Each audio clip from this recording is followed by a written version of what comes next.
Alors, il faut que je vous lise la critique d'SFR sur ce film. À chaque séquence, on se demande comment les comédiens gardent leur sérieux dans cet océan de niaiseries. Scénario, dialogue et décor les font dériver sans l'espoir d'une seule bonne scène. Fabuleux. On dirait que je suis entre tous les deux. Un Noël saupoudré d'amour, niaiseries et clichés se bousculent dans cette bleuette très rapidement insupportable où les acteurs font ce qu'ils peuvent pour camper des personnages sans aucun relief. Escapade royale à Noël, le scénario mélange artificiellement conte de Noël et histoire de princesse dans un ensemble improbable avec des comédiens fades et une musique très vite énervante. Quel ennui! Noël, le cœur en fête. Une intrigue et des dialogues d'une vacuité abyssale avec des comédiens médiocres, un téléfilm navrant.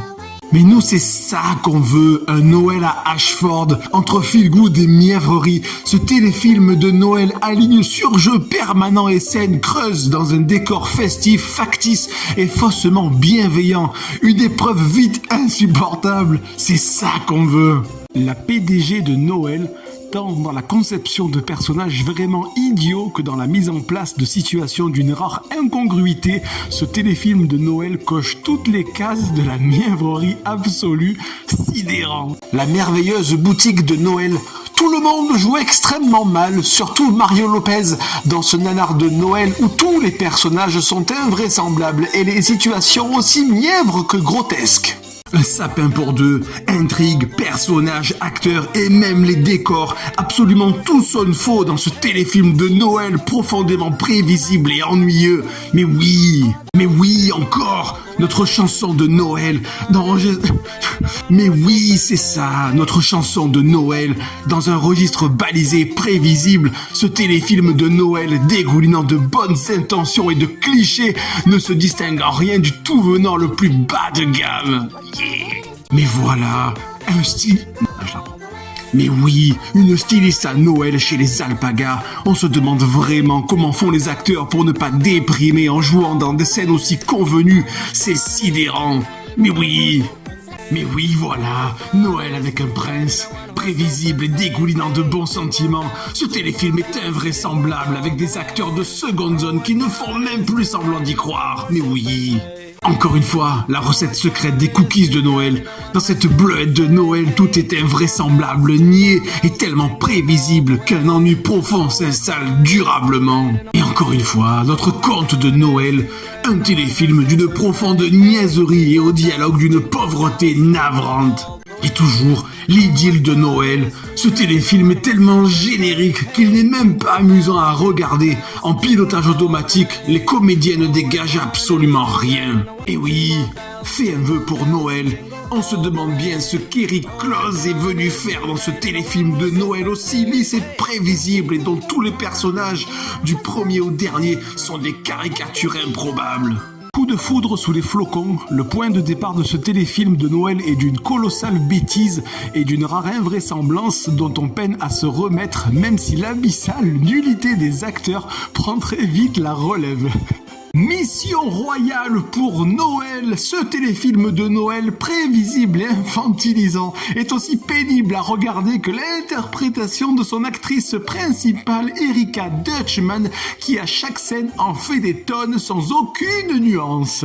Dans cette fiction de Noël, des personnages parfaitement idiots échangent sur des sujets d'une rare banalité et des acteurs sans talent récitent des dialogues d'une niaiserie confondante. Rien de saillant dans ce téléfilm de Noël au classicisme désarmant, récit prévisible, mise en scène plate, personnages lisses et insipides, malgré des acteurs qui font de leur mieux. Un Noël 5 étoiles, que ce soit les décors, les personnages ou les situations, absolument tout sonne faux dans ce téléfilm labellisé Noël. La désolation se perçoit même sur le visage de certains acteurs, navrés d'être là. Un Noël plein d'espoir. Ce téléfilm saturé de valeurs chrétiennes pourra sembler aux spectateurs effrayant ou simplement idiot avec des acteurs en surjeu permanent. Je suis à côté d'eux. Un Noël en Écosse. Ce téléfilm de Noël accumule les clichés et les bons sentiments avec des personnages inconsistants et des situations à peine crédibles. Mission romance de Noël, ce mélange de patriotisme exacerbé avec les codes du téléfilm de Noël dans ce qu'il a de plus classique, c'est le sommet de la consternation. Un téléfilm invraisemblable, plein de clichés, avec des personnages niais et une musique insupportable. Le bébé de Noël, intrigue ridicule et personnages convenus sont au cœur de ce téléfilm qui accumule les poncifs et les scènes prévisibles irritants. Noël au château enchanté, Lacey Chabert de la vie à 5 et quelques paysages somptueux sont les seules raisons de se réjouir de ce téléfilm de Noël au charme faisandé et à l'intrigue ultra prévisible. La clé d'un Noël réussi, même les comédiens n'ont pas l'air de croire à ce qu'ils sont en train de faire et on les comprend. Les répliques et les situations sont tellement ridicules, niaises et prévisibles qu'on en reste pantois. Un Noël aux chandelles, il va être difficile de faire plus niais et plus vide que cette bleuette où les personnages errent dans une dimension peuplée de décérébrés qui sourient bêtement dès qu'ils voient une bougie, vertigineux. Il était une fois Noël, déjà ça part mal. Même les comédiens ne semblent pas croire à l'intrigue d'une banalité affligeante, on s'ennuie ferme. Noël sur la 5e avenue, en dehors de quelques plans enneigés et lumineux de New York, il est difficile de trouver des circonstances atténuantes à la production de ce téléfilm d'une rare platitude. Les mystérieux fiancés de Noël, un téléfilm convenu, truffé de clichés et qui dégouline de bons sentiments.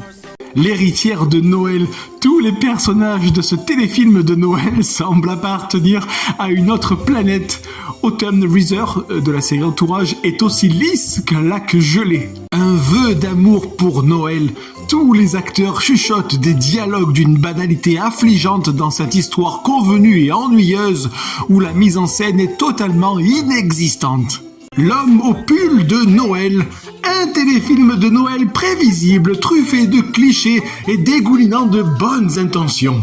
Un marché de Noël providentiel, malgré de splendides décors enneigés et le charme magnétique de Brooke Nevin, le téléfilm s'enlise dans un scénario niais et des dialogues mièvres, ce qui devient au final navrant.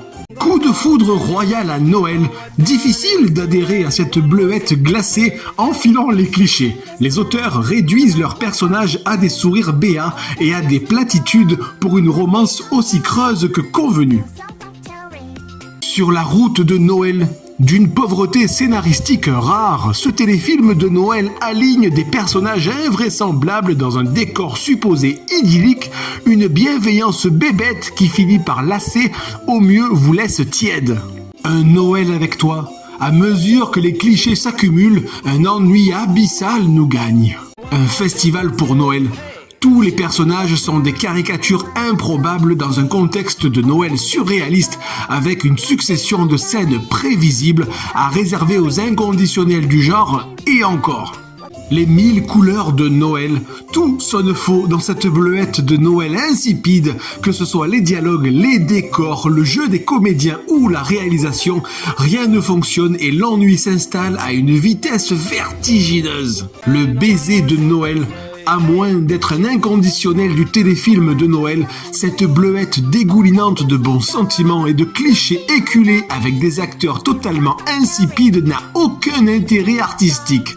Un Noël qui vient du cœur. Dans cette bleuette peuplée de personnages improbables et de situations débordantes de bonnes intentions, les acteurs, même les enfants, semblent réciter leurs dialogues sans grande conviction.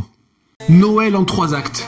ChatGPT a dit « Sans mise en scène ni point de vue, acteur fade, décor quelconque, dialogue pauvre et scénario téléphoné, un produit formaté sans relief ni véritable intérêt, l'ennui est total. » Sous le charme de Noël, intrigue et personnages convenus, réalisation inexistante et musique omniprésente insupportable, rien de neuf sous le sapin de cette énième variation sur Noël qui ferait presque détester la période.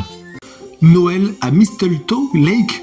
Tous les ingrédients du téléfilm de Noël sont recyclés à outrance dans ce récit insipide que des comédiens avertis tentent de muscler malgré l'ambition zéro de la production. Quelques jours à Noël, difficile d'aligner plus de clichés sur la période de Noël que ce téléfilm qui déborde à chaque scène de bons sentiments et de personnages caricaturaux. Sur la longueur, ça devient même assez écœurant.